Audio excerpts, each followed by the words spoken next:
Hello everyone, it's the man, Mr. Drybones, and look what I got. This is a new pickup I added to my NES collection recently. Blaster Master for the NES, and I even picked it up with the manual. I'm a big Blaster Master fan. Limited Run Games recently did a launch. Well, I shouldn't say a launch. They did a pre-order for Blaster Master 0, 1, and 2, and I'll talk about that in a little bit. But with this is something that I always really enjoyed from my childhood, Blaster Master. It was a game I rented constantly at Blockbuster, and I decided to pay a little bit extra and get the game with the manual here. I didn't go for a complete copy. I decided to save my money a little bit, but I got the game, and that's what's important.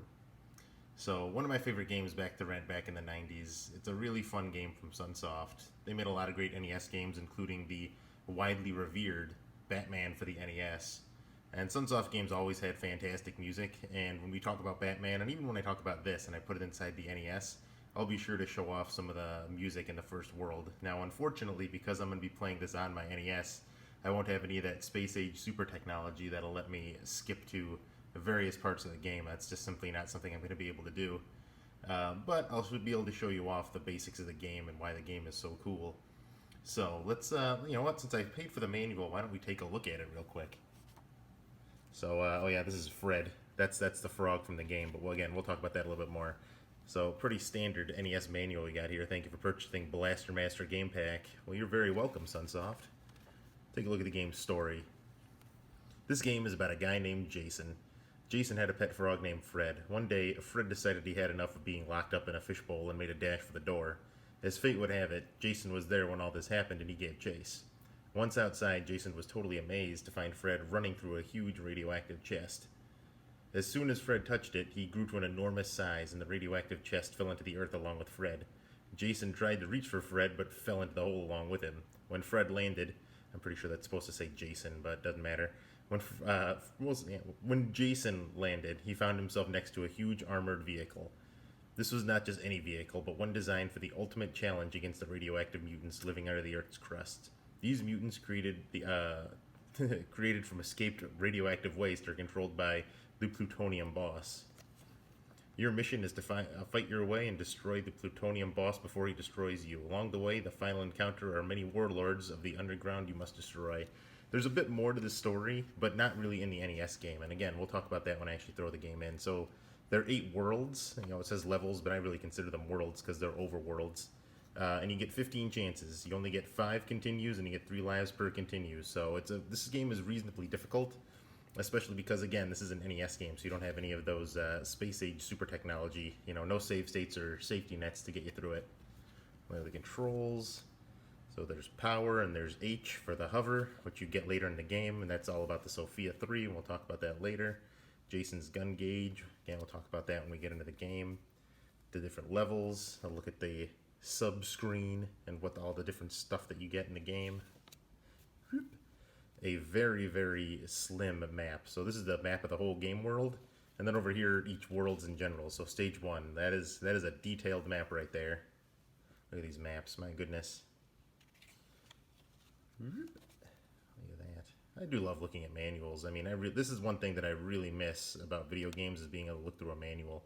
But man, these maps do get more complex as you go through, but there's nothing on them. I mean, I suppose you could draw it in yourself, but I won't be doing that. And then look at all the bosses. Look at these guys. These are some. Look at that one right there. That's the guy in the box. He's huge. There he is, hanging out in the box. And there's Fred. He's just like, oh man, I could take that guy. Yeah. And then some game hints. Earn the hover by defeating the mutant boss in stage 1. I'm going to try and beat the first boss of the first area, but we'll see. And there's a quick look at the Sophia 3 in drawing form. The Sophia 3 is the coolest tank in video games, bar none. So yeah, that's a quick look at Blaster Master, at least on the outside. It's a classic game. It mixes The Legend of Zelda and the original Metroid quite well, and does a lot of things in a unique way. But you know what, that's enough talk from me. How about we go ahead and we throw it inside the NES, and we'll give it a shot. Initially I wasn't going to show this, but you know what the heck. Let's put in this game on live. Let's put it in right now, and let's see how lucky I am with the NES working. So, here's hoping.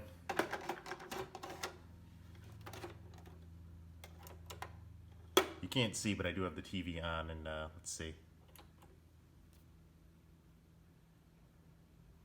Oh shoot, I think something's not connected right.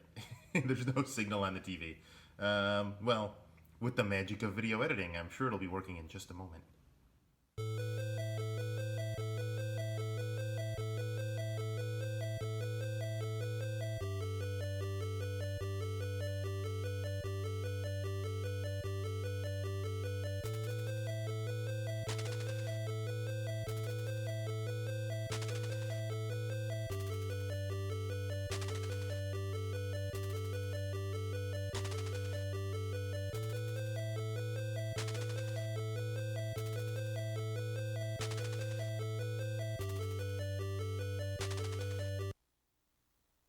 Hello out there, all you happy people, I'm back. And it's time for Blaster Master.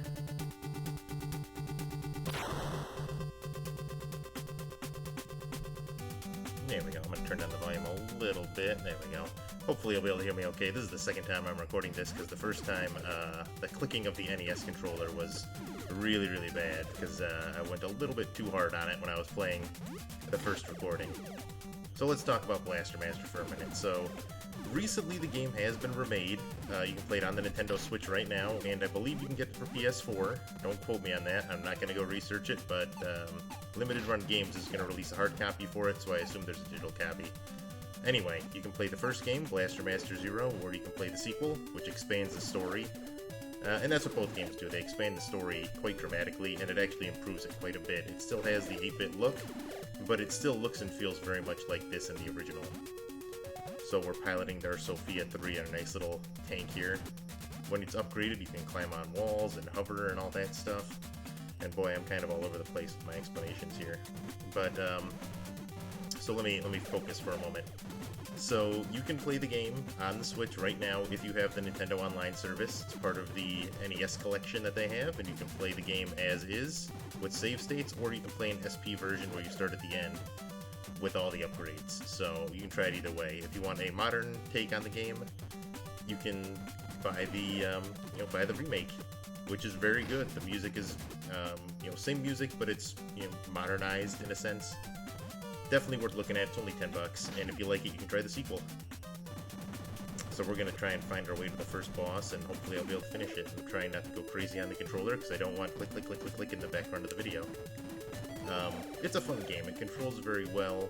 There are the tank sections, and what you see here is very much like the original Metroid, or at least it feels that way to me. And then there are overhead sections, which feel a lot like a Legend of Zelda kind of game. You'll see that in just a moment. We'll get to the first area, and we'll take a look at that. The first overhead area, anyway. And you can actually, if you want, you can have Jason get out of the vehicle and but that's dangerous, so we'll stick with the Sophia 3, which is the coolest tank. Oh look, it's Metroid. Well, a Metroid.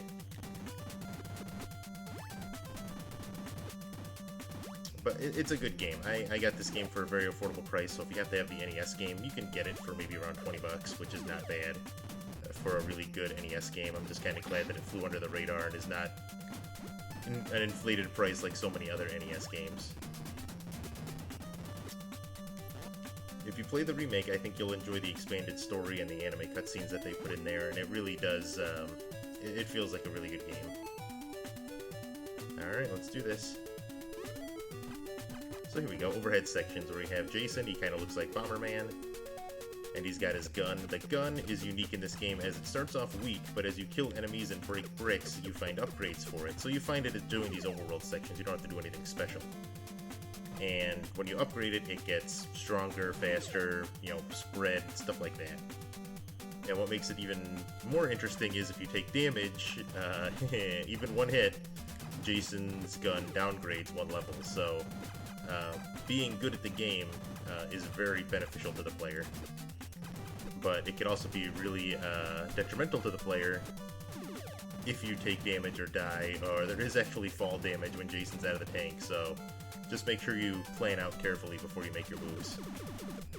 But let's head over to the first boss and see what we can do here. Yeah, I was hiding in there. Is there a secret area here? No, just the flicker from the NES. Anyway, I'm hoping the sound is okay. I might actually turn it down just a little bit more. Oh, here's our sub-screen. There we go. Take a look at Jason in the tank. We haven't unlocked anything so far. These bricks will usually have hidden gun upgrades, but I haven't found anything so far. They're kind of rare. The remake has them be a little bit more common, and once that gun is fully upgraded, it really almost becomes broken.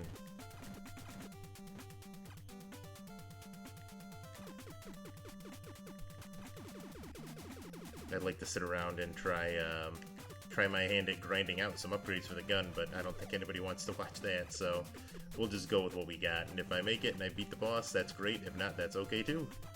We're just taking a look at Blaster Master. I'm here to sell you on it and tell you why it's a great game, not to show what an elite gamer I am, because I'm really not very good.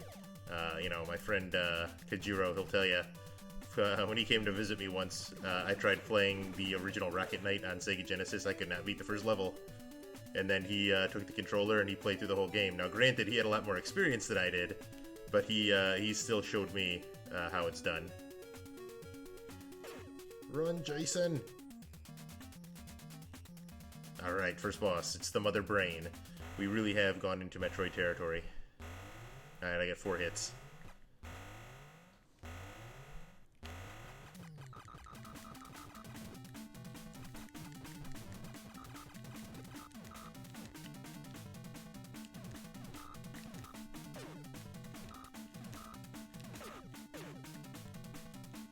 It's gonna be close. Probably not, I think. I have no idea how much health the boss still has. But it's not good. Not good for me, anyway. Yeah, that wasn't taken right out of the original Legend of Zelda. I don't know what is. Alright, we have 2 more tries. Let's do this. Wish me luck, send them positive vibes.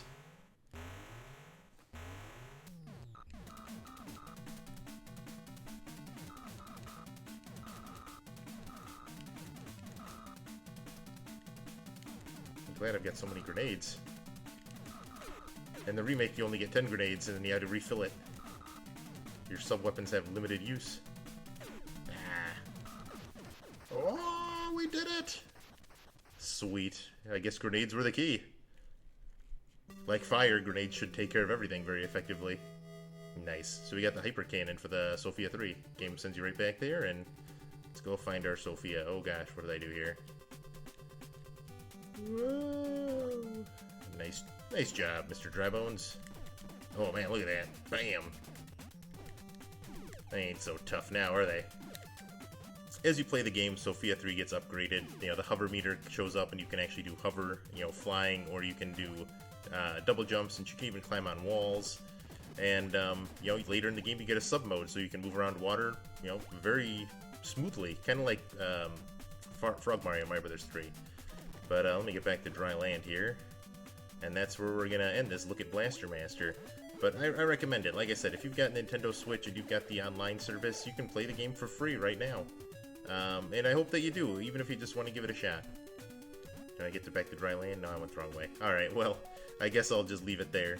So, I'm gonna play some tunes for you, and then we're gonna fade out, and stay tuned to see what the next game is.